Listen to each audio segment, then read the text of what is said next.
साईं राम।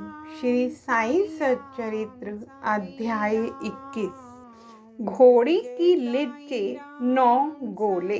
नवधा भक्ति।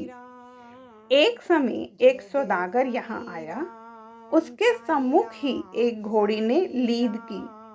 जिज्ञासु सौदागर ने अपनी धोती का एक छोर बिछाकर उसमें लीद के 9 गोले रख लिए और इस प्रकार उसके चित्त को शांति प्राप्त हुई।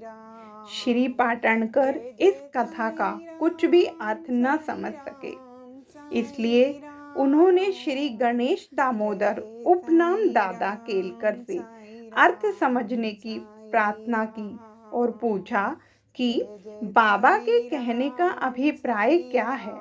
वे बोले कि जो कुछ बाबा कहते हैं उसे मैं स्वयं भी अच्छी तरह नहीं समझ सकता, परंतु उनकी प्रेरणा से ही मैं जो कुछ समझ सका हूँ वह तुमसे कहता हूँ।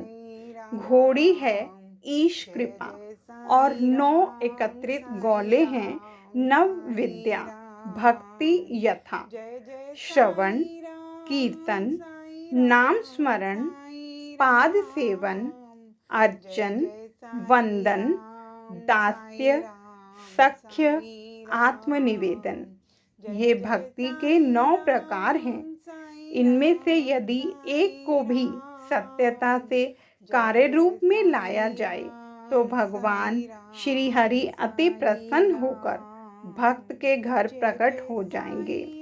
समस्त साधनाएं अर्थात जप तप योगाभ्यास तथा वेदों के पठन पाठन में जब तक भक्ति को संपूर्ण न हो बिल्कुल शुष्क ही है।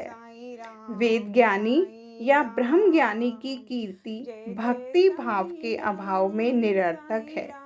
आवश्यकता है तो केवल पूर्ण भक्ति की। अपने को भी उसी सौदागर के समान ही जानकर और व्यग्रता तथा उत्सुकता पूर्वक सत्य की खोज कर 9 प्रकार की भक्ति को प्राप्त करो, तब कहीं तुम्हें दृढ़ता तथा मानसिक शांति प्राप्त होगी। दूसरे दिन जब श्री पाटणकर बाबा को प्रणाम करने गए तो बाबा ने पूछा कि क्या तुमने लीद के 9 गोले एकत्र किए? उन्होंने कहा कि मैं अनाश्रित हूँ, आपकी कृपा के बिना उन्हें सरलता पूर्वक एकत्रित करना संभव नहीं है। बाबा ने उन्हें आशीर्वाद देकर सांत्वना दी कि तुम्हें सुख और शांति प्राप्त हो जाएगी, जिसे सुनकर श्री पाटणकर के हर्ष का पारावार न रहा। जय साईं राम।